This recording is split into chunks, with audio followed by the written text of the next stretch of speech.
Welcome to the Vibrant Living Network. Have you ever wondered what is possible beyond possible?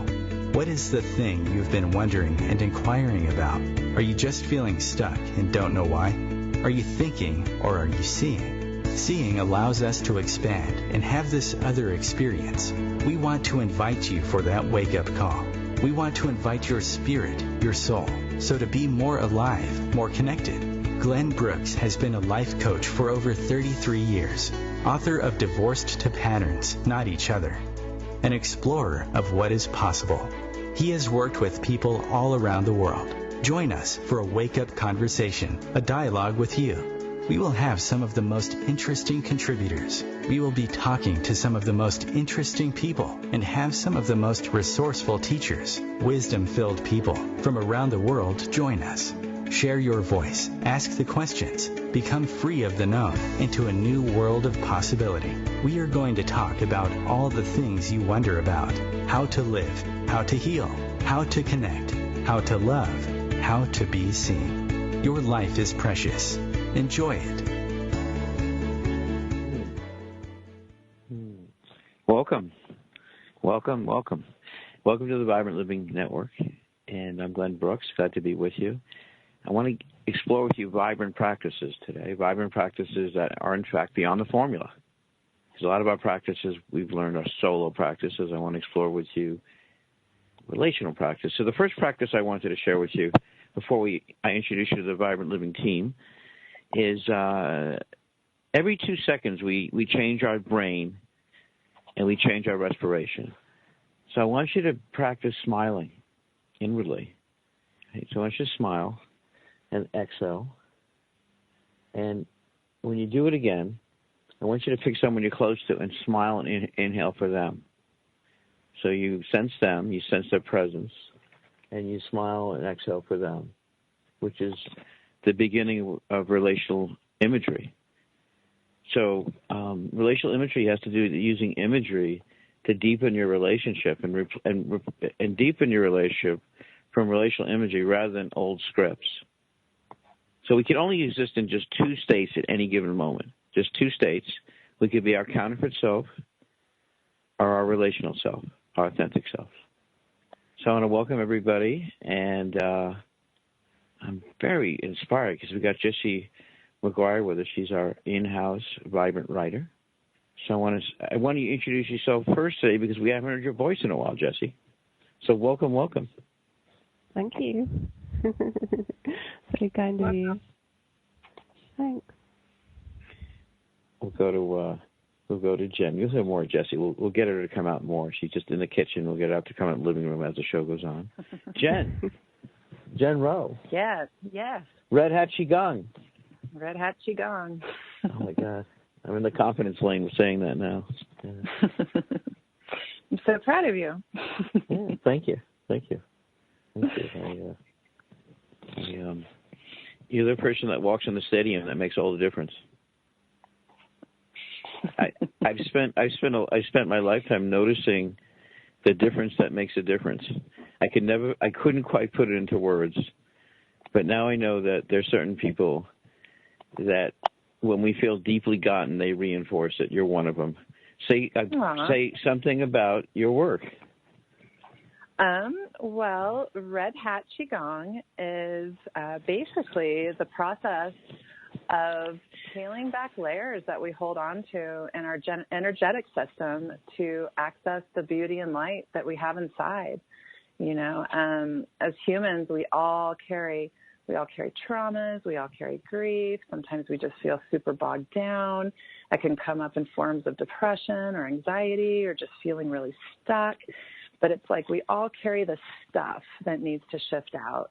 And Qigong is the pushing and pulling of Qi through the energetic system to release what is not serving you or what you're holding back and filling you with Qi that does serve you and that will help you to move forward. It is a process of release, but one which is, very worth it, as to find your inner light and to awaken your soul is one of the most, is one of the ultimate transformations we can make and healing we can do for ourselves. And it's really a beautiful process. But thanks for having me. I'm so glad to be here. You're deeply welcome. You're deeply welcome. Sherry. Sherry is the dog mystic, and I just saw the most beautiful logo that Sherry sent me. That hopefully we could be able to share this so everybody can see it. It could be up someplace, because I know you haven't released it yet. But it so felt like you, the logo. It so felt like you're seeing and your warmth and I by the way, I love how you see into different aspects of my life and reflect those and inquire about those. I appreciate that a lot. I appreciate that. No problem. Yeah. Thank you. So I'm a good listener. Here we are. You are. So we're gonna share with the listeners today your seminar. We're gonna bring out this seminar that represents the 4 attributes of being in deep tune with your dog, being in deep tune with your dog. And you are in the lineage of Ben. Ben's passed away, but I guess on some other level, Ben the Rottweiler kind of connected us. I think maybe that happened. Or as we call him, the crazy or the mystic psychiatrist, Wayne London, who studied the healing impact of Rottweilers, dealing with life and death issues. They transform the energy grid. The energy grid, just like in Asian medicine, when we have a moving grid and we don't get stuck in the grid, if you can imagine circles interacting or the infinity, the invisible illnesses, things like Lou Gehrig's disease and Parkinson's, they represent stagnation, extreme stagnation. When I hung out with Dr. Wayne London and produced his work, he said to me one thing that sort of transformed my life, and I was going to share it with you guys because it was very subtle and very simple. And what's true about myself is true about you. It's something very subtle and simple.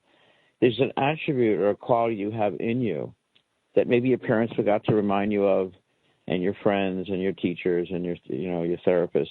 But there's something in you that once you're in harmony with it, it will draw people to you and allow you to be gotten at a different level.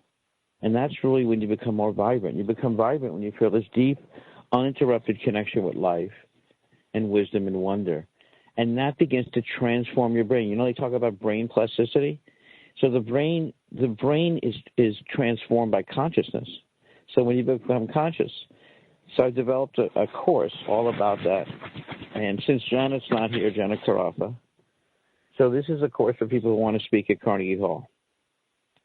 And the course is all based on, I would call it relational brain plasticity. The idea is when we come together and we have a co-mission and we practice owning the stage and we practice owning that voice, not the counterfeit voice. We were taught, we're taught to use a counterfeit voice and please people. And really this other voice and body is the voice of that thunder that's in you that once it's expressed becomes more alive and transforms you and those around you, which is why the next significant thing is really about being an exemplifier. So the way we transform ourselves at the quickest level is to pick someone in the room, in this case the Vibrant Living Challenge as it applies to speaking at Carnegie Hall, and for the next 8 months, commit to them transforming their whole lives through their talk at Carnegie Hall. So the principle of being an exemplifier is the thing that actually turns us on and flips our genes on in a different way. So I know we always think we got to think about ourselves first, but a lot of times we focus on someone else that represents an aspect of transmuting alchemy. And this is particularly true when it comes to the awakened voice. Once your voice begins to awaken, your cells and your organs begin to move differently and you begin to breathe differently. This is beautifully demonstrated on the we call it the Vibrant Living Team effect. And so I want to invite you guys who are, it speaks to you to speak at Carnegie Hall. So Carnegie Hall is symbolic to me for a place of great significance where we could communicate from our musical, wondrous voice and speak to others in a way that awakens their listening. As an example, I was very close with a dentist, and he lost his, he became very, very depressed. And finally, his brother convinced him to go to a symphony. And during the symphony, his depression left. There's a frequency in our voices that speaks and resonates with others, that once we discover it, it becomes part of us and can reach others in a way and touch others in a way unknown to them often. So with that, I want to say, I don't know what Janet is telling you. I want to acknowledge that our usual general in the house, Dr. Gail Randall, is on a medical mission. She's not with us today. We send her our love. Look forward to her return next week, Dr. Gail Randall. At the end of the show, I'm gonna call upon Jesse because we're gonna be working in the same way with you guys who resonate with a book. Not a book from the outside, not a generic book, but a book that represents your deepest, vibrant message. A message that you've always wanted to communicate, and you want to work with a team that I trust and honor to help you publish and discover a way of communicating that message, or as I like to say, invoking your message and summoning it. So practices, relational practices. So practices, and I'm going to start with dogs today, because I'll tell you something really funny. I see more people doing relational practices with their dogs than most people in relationship to other human beings. I see more people breathing around their dogs, summoning the dog's name. Now, when you call someone's name, you got to realize that's an active blessing. So the people that we're close to, we want to actually regularly, in consciousness or in spoken word, we want to summon them every time we speak, call their name. So in the indigenous tribes, the village would get together and summon the name. And anytime that person had any disappointment, disheartenment, disconnection, they would say that name. They would say that name. And that's why in our spoken word, in our presence, we have the ability on many levels to resurrect someone. So when you call someone's name, it's actually a divine honor. So the whole thing with dogs is dogs somehow allow us this wonder of being able to be ourselves and communicate in a way that's uncommon in our regular linear bound relationships with other human beings, unless you're exceptional. So dogs are in this realm, and the dog mystic Sherry Marquez is someone who we came together with the mission of bringing this message to more people. In terms of their, I just don't like the word training, their education, and the wonder and attributes you bring out of the dog. And Sherry has brought us, as an example, some wonderful messages concerning when to get a dog from a breeder or adopt a dog. There's certain things that when you understand that everything exists on a rhythm, and how you tap into that rhythm is almost everything. That's why, and I know this is going to come as a surprise to you, it's probably the opposite of what everyone said to you, that we function the highest. You don't got to do this right away. There's no doing this to it. But actually, most people function much better and have much more loving lives when they're at 80%, not 100%. And that's why that so many people are overwhelmed and overdoing, because their adrenaline gets addicted to that. Imagine if you could release the adrenaline and cortisol to be in rhythmic pulsation with life. Right? And that's a gradual practice, but a very worthy one, a very, very worthy one. So dogs, and horses, I think, actually do this. I don't know much about cats. I guess they do too. Okay, cats, I'm acknowledging you guys. I just don't know much about you guys. Have this ability to bring us back to rhythm. So when we're in rhythm, the original pulsating rhythm is where your vital force lives. It's not a question you got to attack an illness or get rid of an illness. You need to allow that original pulsating resonation. So when you're on our Vibrant Living Challenge, the idea is you first of all summon everybody by their name. Now the question is, what is their name? I'm going to call on you guys. So Jesse, what's your name? You have Jesse. So when people say Jesse, I'm putting you on the spot. Is that okay? Yeah, it's fine. You're such a sweetheart, Jesse. When people say Jesse, do you feel like calls you? Do you feel, that's a funny question, isn't it? Do you feel like when people say Jesse, you feel at home? You feel like that's the name, that's your name? Does that make sense? Like you really feel like, oh my God, I'm Jesse, and they're summoning my name. Do you feel that? Yeah, absolutely. I've got quite a long name, but if people call me Jess, it's slightly weird for me.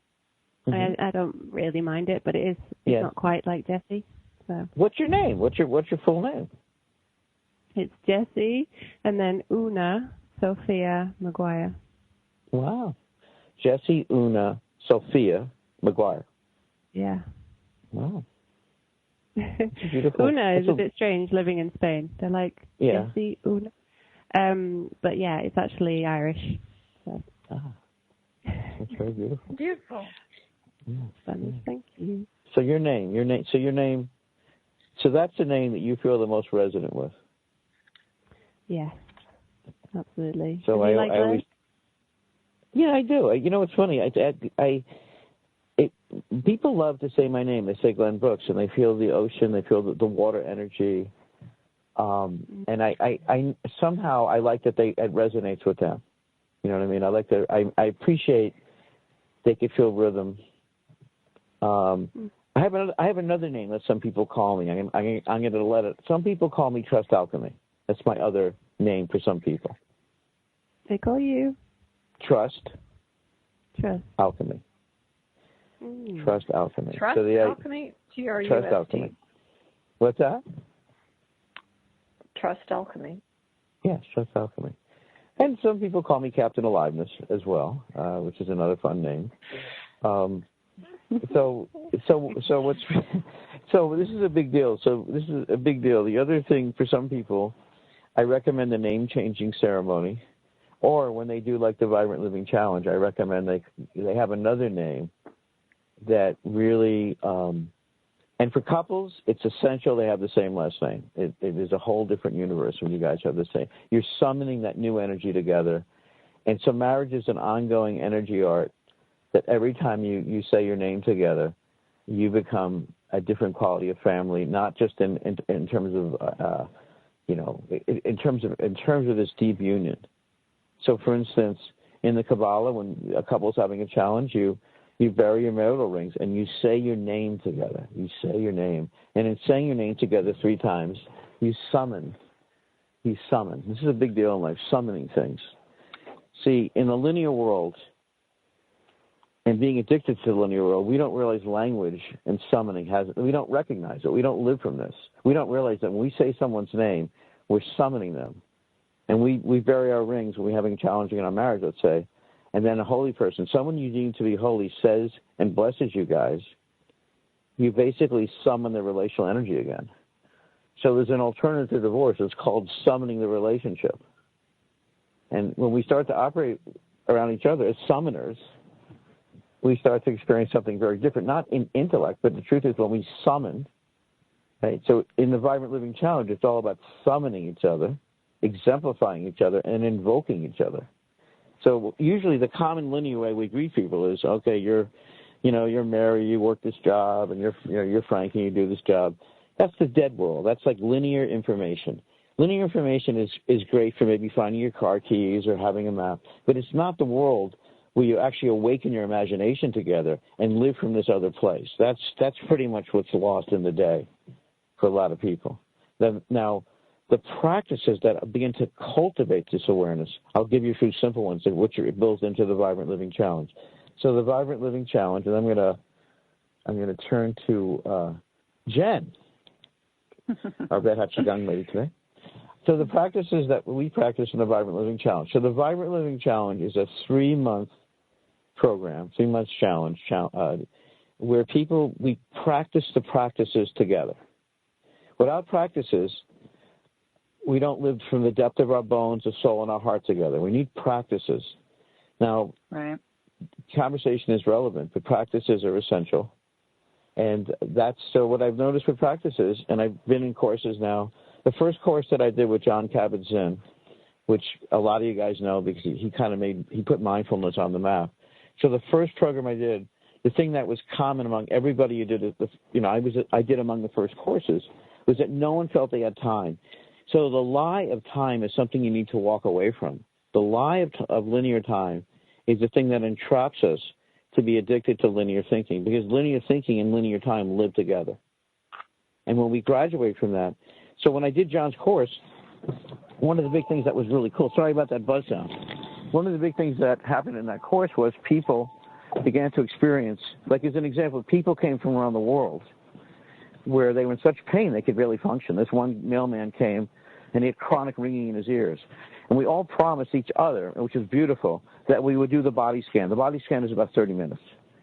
And so 4 weeks later, it didn't take much linear time. 4 weeks later, most people would have said, oh, my God, I didn't realize that I was shackled by time. Your interpretation of time is the single most relevant factor of your vital life, your life of being able to experience true vibrancy. And yet it's almost the toughest thing because just like most people are addicted to eyeglasses, they're addicted to time and linear thinking and don't even notice it. So the beginning of a relational practice is in a group we start to realize, oh, we're in this. But by conscious practice, we can come out of it. So that was one of the gifts that I did that course when my daughter was born. So that was probably 1990. Very powerful. And so in the Vibrant Living Challenge, we give you practices. And so since Jen, so people come to you, going on a limb here, to develop both the awareness and the recognition. Yeah.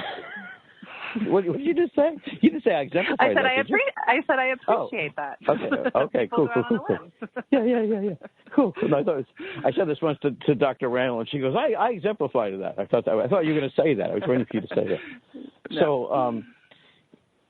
So what's really, I guess what's really fundamental is that when people see you, they begin to walk, if you will, they're distinguishing between the domain, right? So we live in different domains. The domain of normal for a lot of people is they have time, they've been diagnosed with an illness. When I had that conversation with Allie, who you couldn't torture me to get her last name out of me. It's just Allie, an anonymous woman who was Jen's client.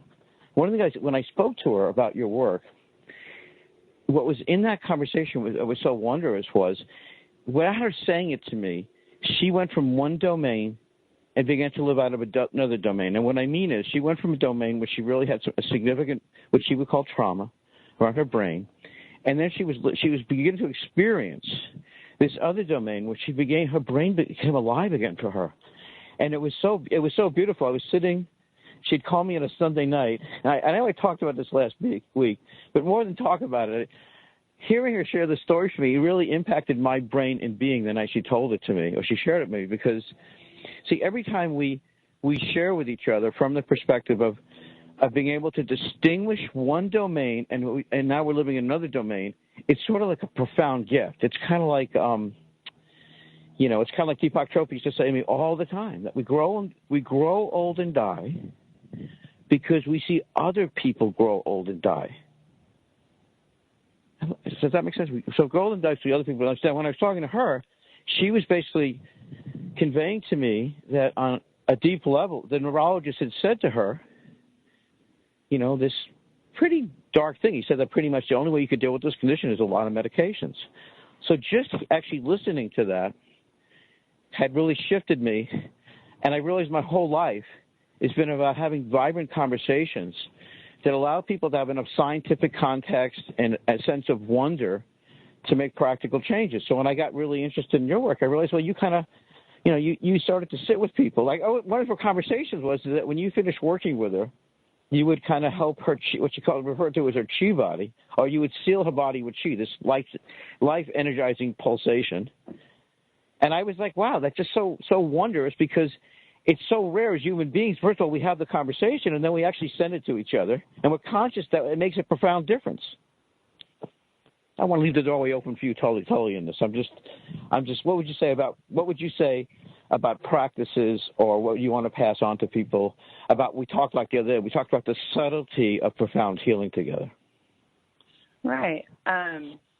When I think about the subtlety of healing, like it is, there's really so much there, because healing is all about the subtleties and the gentleness of the process, It's like, with Allie or with any other client that I've ever seen, it's about developing that trust and that connection as a healer, and it's like, I feel like there's so much in the Western school of thought of medicine that, let's take a pill and let's make it feel better. That's all about this instant gratification, when really, like, true soul level healing is really more about, like, delayed gratification, in the sense that, it's a process.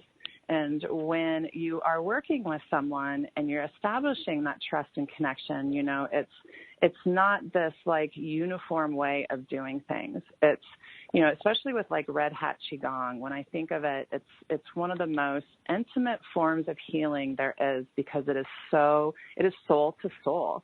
And it really is an art form, and every session you have is different, because every client that walks in is different. And it's really about, honoring that And, when you're in a session with someone, you're in close proximity, you're moving emotions and traumas and all types of delicate layers. And, you're channeling chi through them, which is, something that is not what we're normally used to feeling or experiencing. But with those subtleties, it's like if you push too much or you say something that might trigger that mind, then you're going to run into resistance, And so it's about paying attention to how your client is responding or the body language you use. And, one of the things I like to use as a relational practice is eye contact,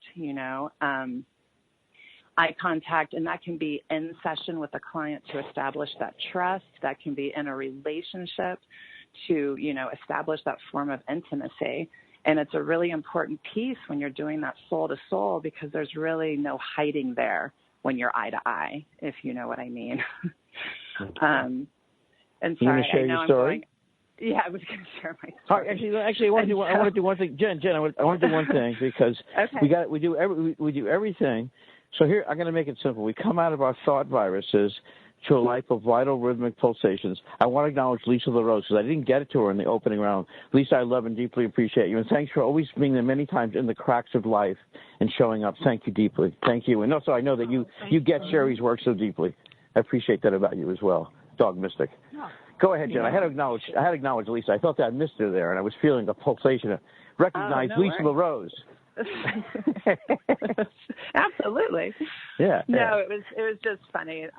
Yesterday I had a client come in to see me, and I have been working with this gentleman for a while, so we were, catching up prior to the session. And I was telling him this story, and he looks at me and he said, "Well, stop for a minute. I really want to look into your eyes while you're telling me this."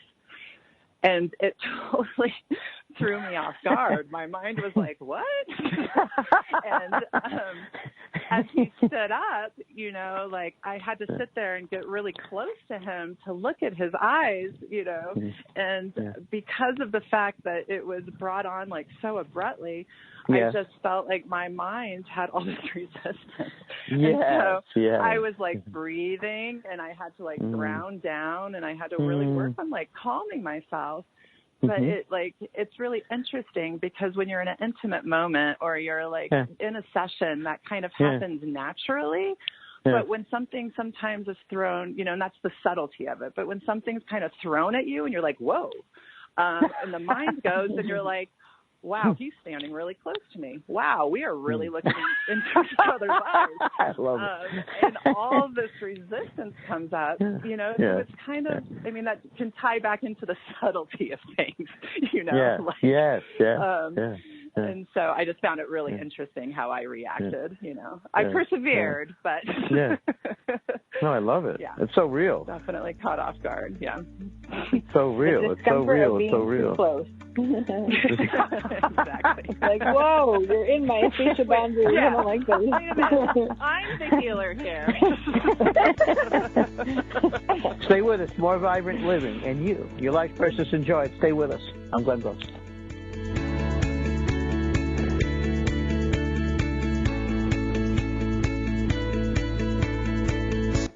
The Real Conscious Connection. OMTimes Radio. IOM FM. Host your show on IOM FM, the radio network of OMTimes Media, one of the more recognized brand names in the conscious community, and is backed by the extensive marketing reach of OMTimes. Hosting a show on IOM FM immediately connects you with our extensive dedicated community. Conflict comes in many forms and often triggers a fight-or-flight response. Some of us gravitate toward conflict, while many will stop at little to nothing to avoid it. Unfortunately, what we resist will persist, which often forces us to face our fear and deal with it head-on. Join me during my show, Conflict Rising, as I discuss the important role of conflict with leaders who have moved through it successfully. Tune in Thursdays at 3 o'clock p.m. Eastern Standard Time. Remember, it's always darkest before the dawn.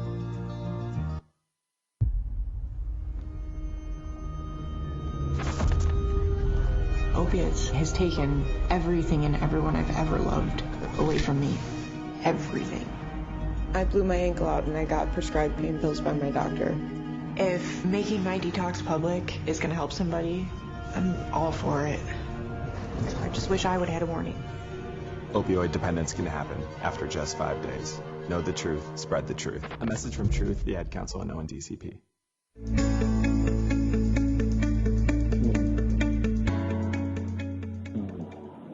Hello, you're listening to the Vibrant Living Network, Vibrant Living Challenge. So we just heard Jen Rowe talk about the practices of Red Hat, Qigong, eye contact.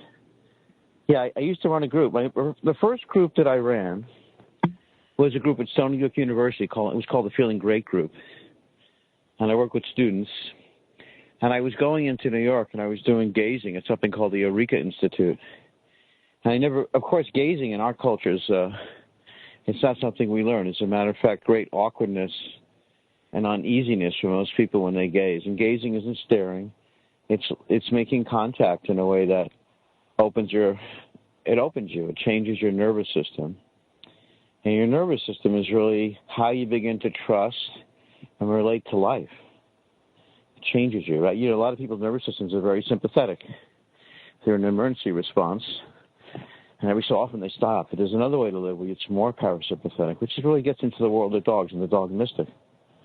So I was teaching an ongoing course. And what I was noticing with people is when they would gaze, it would just totally transform them. And they would tell me things like, they weren't doing drugs before their tests, and their breath was deepening. And when I had a significant life crisis, that's what happened. I started to practice gazing, and then I was having nights where my imagery was changing, because imagery is a sure sign that you're able to allow a new life in. And we have relational imagery. You can invite this in. So part of the challenge of the Vibrant Living Challenge is actually, is dissolving these states, these disconnected, discongruent states that we go through. This stuff is hard to put into words. So what I say to people is, and we do silent practice. So silent practice is just the ability to notice what's impacting us at a deeper level, and particularly in group, right? And when you're working with a group together. And I want to just quote Mario Andretti, because I love this. Happened unexpectedly during a series that I did on the high performance mind. And so what Mario Andretti said to me, one of the world's greatest race car drivers, he said to me, he had this great nonlinear line. He says, Glenn, he goes, this all happened to me, and that was how we became this world's greatest race car drivers. He says, because I didn't put my ducks in a row, and I didn't follow them. So what would happen through the years is people would say like that to me, and I said, would you say that again? And he goes, yeah. He goes, I didn't. He goes, I was encouraged to play and discover. I wasn't discouraged to close my focus and cause undue strain. So so you think about this for a second. So close my focus and cause undue strain. That's pretty much the school system. Close my focus, and now there are some beautiful exceptions. And when John Gatto came in my life, he wrote a book called Dumbing Us Down. He opened up my world in a way I never had before. I never met an educator who actually could decode the learning system in children. Significant influence. You're listening to the Vibrant Living Network. And Jesse, Sophia. I missed the other word, Jesse. It's Jesse, Sophia, McGuire. Una. Okay, thank you. Una. Yeah, Una. Okay, cool. So let's have Sherry. Let's have you step in. Jen, stay with us too. Lisa, you're right there. Let's open up the dialogue. Please share. But Sherry, I wanted to say that. So dogs. So we're living right now in this brain plasticity. The last 5 years has been a real time of brain plasticity. The brain plasticity of the eye, the brain plasticity of the whole nervous system, and by the way, the brain plasticity of growing young. Because guess what? Why? So I want you guys. Here's the thing. Why do we grow old? Anybody? And let's go on the panel. Why do we grow young? Why do we grow old? Let's do a round on this. Sherry, go ahead. Why do we grow old? Why do we grow young? Anything? Well, I think that too many people are focusing on the number and oh my gosh, I'm turning this age, and I can't believe it, and I mean, don't stress it.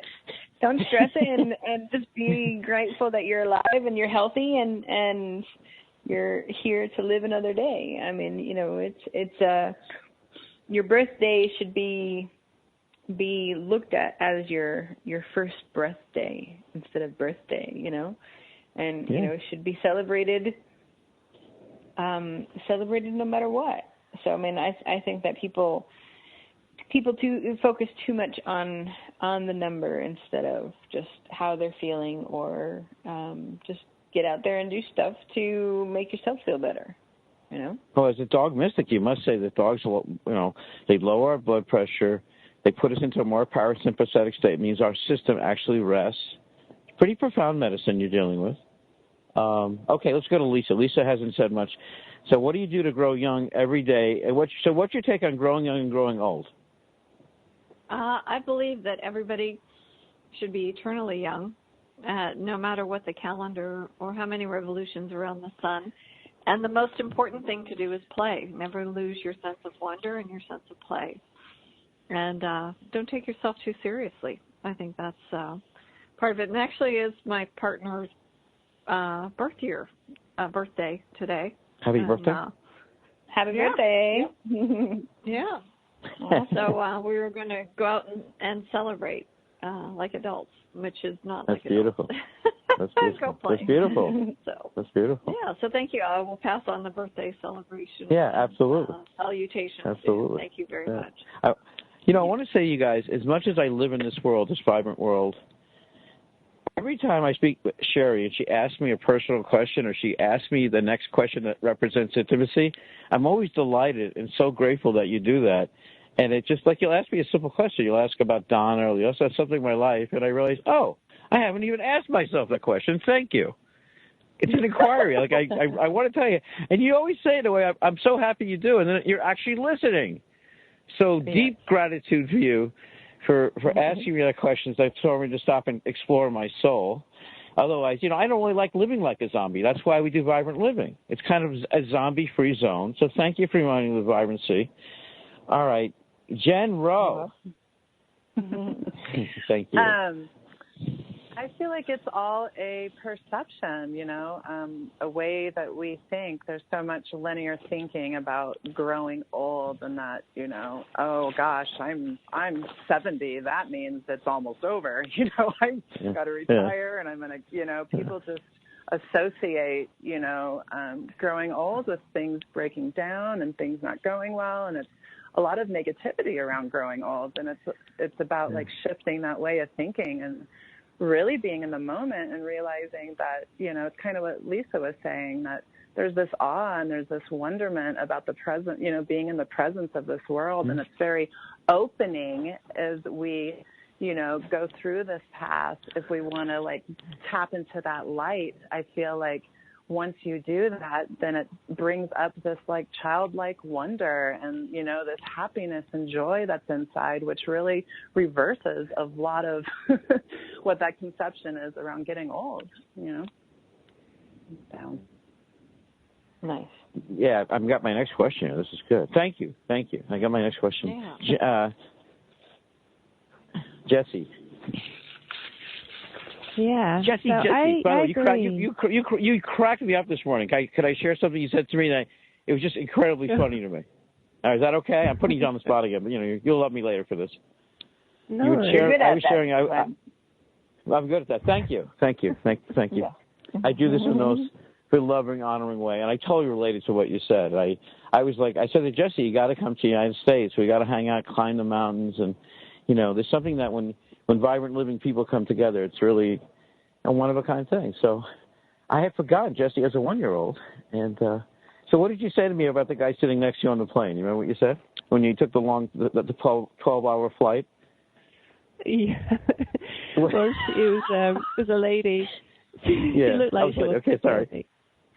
Yeah. She looked like she wanted to die, I said, but that's quite extreme, isn't it? But yeah, she didn't look too happy. It's just 12 hours. I thought you said her face reflected, please kill me. Yeah. Cracked me up. It cracked me up.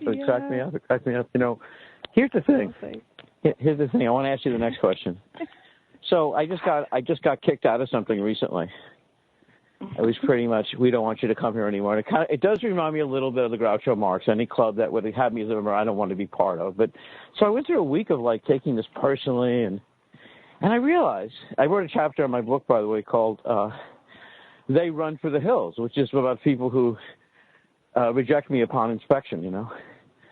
So here's the thing about life energy and growing young is that, listen, as I said to you earlier, there's our conformed self and our live selves. And some people, it just really challenges them too much. If you're very alive, it just challenges them.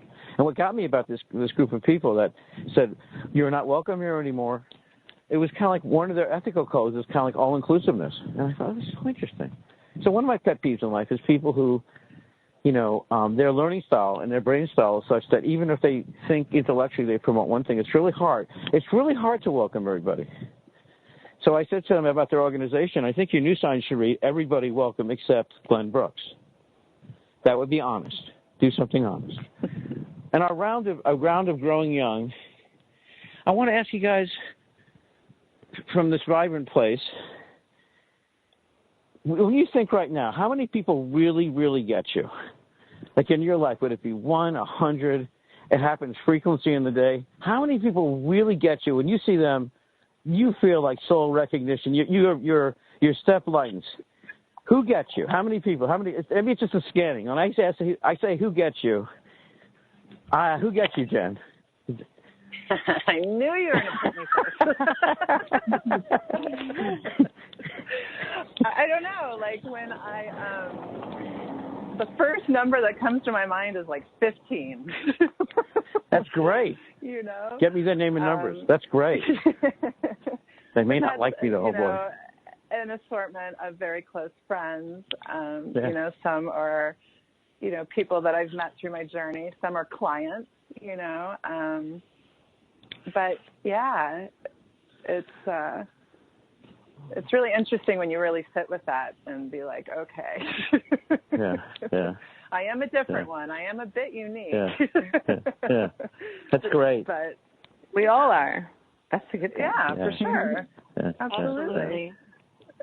All right. I'm just going to... Maybe 15. I might even be pushing it with 15. That number. Yeah.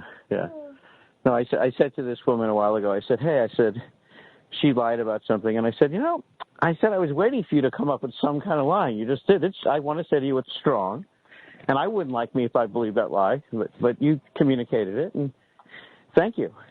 Thank you, because I felt this from you anyway. So the question is about this getting thing. So the Vibrant Living Challenge in my life has been the challenge, and the particularly one I love the most is actually when I have this joining with someone who we didn't get each other, and now we do. So that's a new holy ground. So here we are with Sherry. I want you guys to help me. I told Sherry Marquez, our dog mystic, that today we're going to help write up this seminar because I hear through another team member that we're going to find a company to back Sherry's seminars. It's going to be a company that loves her work, loves the message of the dog mystic.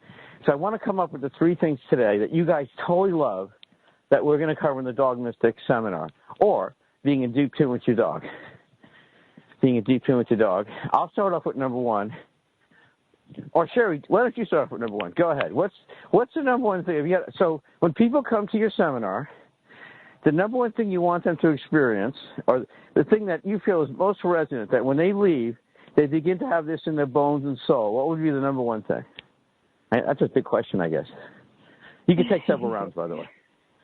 Well, the most important thing is just teaching and just making people aware of how to be more deeply in tune with your dog, and just create an even better, longer lasting love and bond with your dog.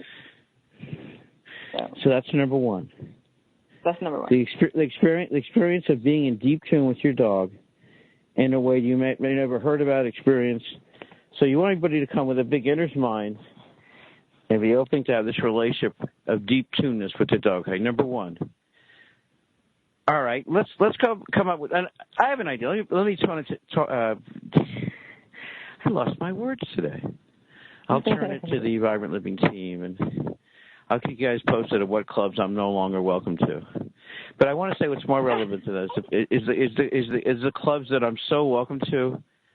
Who said it to me well? God, someone took me aside once and just said, you're so welcome here. It was like, God, really, truly being sincerely welcoming to people is so profound. All right. Lisa, what's number 2? Number 1 is totally being in tune with your dog. That's the attribute. That's the essence of the seminar. No matter you're going to have another level of instinctness, intuitiveness, wonder. What's number 2 in the seminar by the dog mystic Sherry Marquez? What's the number 2 part of the seminar? Actually, this week I had an opportunity, and it has to do with gratitude. And I'll tell you, I had to go to the vet, and it was a very personal experience. One of my animals needed surgery this week, and we actually were able to avoid surgery. But, in sitting in the waiting room, watching people bring their dogs, and, yes. Whether it was for surgery or chemo or whatever, there's such a special bond that you see between the owner and the pet. There's a trust, there's a connection, there's a heartfelt. And I have not had the pleasure of attending one of Sherry's seminars yet, but I am knowing deep in my heart that that's what people feel. That it's almost like sitting in that, that when faced with the thought of, possibly losing a pet or, losing your dog or even, worrying about it as you would a child, that there's that deep connection and just really being in gratitude. And I know that a lot of the exercises that Sherry have given us about being mindful and whatnot allows us to just sort of drop into the heart and be in that space. And it was a really great reminder for me. So I would say, in gratitude for that connection. That would be number 2. Beautiful. So gratitude and the connection, or trust, experience of trust. Jen, what would you say? And then we'll go to Miss Jessie Sophia. That I'm still gawking and digging the new wonderful name. Thank you for that, Jessie. That opportunity. Americans have 2 names and they repeat it to each other. I love the bigness of your name. I love the bigness of you. Jen, what's number 3 at this seminar? Let's see. To learn how to fully accept your dog, and for your dog to learn how to fully accept you. That's great. And I think, and on a side note, I feel like Gus is one of the people, I call him a person. I always tell him, no, it's time to be a dog. That he fully knows who I am at soul level. So anyway, awesome. Sherry, say something. How's the panel doing this morning on the Dog Mystic seminar? They're helping you bring this seminar. The best thing is all the different exercises that I'm going to leave you with, and Great. different exercises to create that everlasting bond and really be in tune with your dog and with the personalities and their habits, good or bad, that, it's just accepting them for every single beautiful cell in their bodies. So I love it. Thank you. We're looking at companies that see this and they want to be a part of it. They want this. And part of this message is some practical things. Like when to get a dog if you choose the path of a breeder. And also, if you choose, on the smorgasbord of when to vaccinate, like you're doing things that really, you're paying attention to what matters. My friend, Tom Monty yesterday, a good friend of mine. He's written, God knows, 20 books on natural health. He was on the way to Washington, D.C. I guess it's either started yesterday or today, which is this huge march and about the massive number we're getting of vaccinations. Let me ask you guys. Do you really buy into that we need that many vaccinations and that this stuff it's like there's no byproducts and co-chemicals or co-metals that are in this? It's quite something else. So I'm always so you brought up that concern. So also it's going to be nutrition, it's going to be in syncness, and it's also going to be the ability to your dog's going to change your brain and change your life and change your respiration. That's kind of a deeper. I think what it is. I think the beautiful thing, Lisa. I think you hit it on the nail. A lot of this is so intrinsic in the relationship. It's almost like people. I don't want to say they take it for granted because they don't, but it's so there that it's.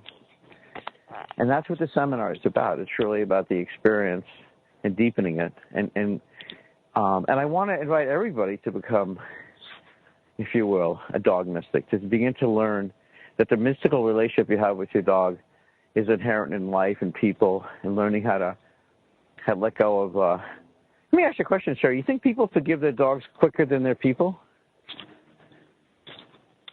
Yes, I think that people hold a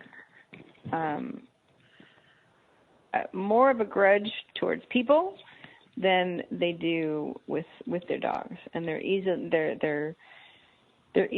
to forgive their dogs because of either the puppy dog eyes or something that the dog is doing that brings a smile to their face. So and people unfortunately have the verbal vomit, so it's the in the heated situations the verbal vomit just gets in the way, and then the resentment builds, and it's so hard to forgive. So dogs are so much easier. All right, okay, all right. How to one of the segments what you can learn from your dog about forgiveness. Okay, Jessie Sophia Wonderland, you're one of the greatest idea generators. What's something in this seminar, Jessie, that we want to put in, because we know Sherry's all about being the dog mystic and helping people get in touch with the practical, intuitive levels of being in deep tune and going past all the suppressive, I want to say somewhat horrible things that are in the dog world into this other world of harmony and tueness. What's something you like? And by the way, are you a dog person? I've never asked you that. I'm putting you on the dog spot here. Yeah. Absolutely, yeah. I would certainly, from a personal perspective, like to hear about how to connect with a dog that's passed away, because I think that's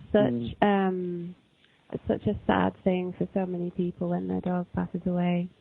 And it'd be great to have exercises about how to connect with a dog and heal those wounds, because I know lots of people who are dog people, but I like it too a lot.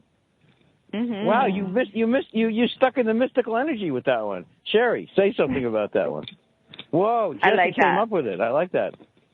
Mm-hmm. That is a really, really good idea. Just to, go through the grieving process of losing your dog, but then being just remembering all the fun that you had and all the laughters and all the amazing qualities of your dog, just to be to feel that gratitude and to know that they're always watching over you, over us. Mm-hmm. They're always there. There are angels watching over, as well as our guardian angels. So it's beautiful.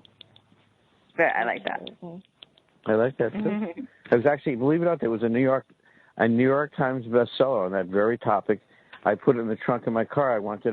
It was a book on that very topic, like, are your dogs, what's happening with your dog when they leave? What's going on? It was a New York Times bestseller. So Jessie, you hit it on the dog nose there, the dog snout. Well, my real quick, my dog Chaos, I unfortunately had to put him down early, when he was about 8 years old, because he had a bulging disc in his back that I didn't know about, and then it ruptured. So he, in 24 hours, he went paralyzed with his back leg. So in regards to me making the choice, because it was a choice of dignity. He lost his dignity, and he was totally confused as to why he couldn't move. And 75 pounds of amazing health. He was so healthy. It was unbelievable. Wow. And so he was an amazing pit bull and absolutely beautiful. And I trusted him with my son. With him being a baby and riding him like a horse and everything. Wow. So I mean, like, that's great. In regards to what, like, the hard part of having to euthanize him, I made the right decision because, when he passed, in my, I mean, everybody has their own thoughts, but I mean, like, in my mind, the Rainbow Bridge, it really does, it's there. So, I mean, just to know that he passed over the Rainbow Bridge and he was running and playing and no pain and he'll always watch over us. I mean, that's beautiful. That's a beautiful thing, I wanted to say to you, I'm going to give everybody's website out right now. Everybody's website. So it is vibrantliving.network.com, vibrantliving.network.com. Sherry, go ahead. Give out your website. SmartPawsDogTraining.com. SmartPawsDogTraining.com. Lisa, go ahead, then Jen, go really quick. Go ahead, Lisa. OneWisdom.org. OneWisdom.org. Jesse, go ahead. Jesse, my new Vibrant Living, amazing copywriter. Go ahead. You have a website you want to give out? Okay. And Jen, everyone's favorite red hat, Qigong.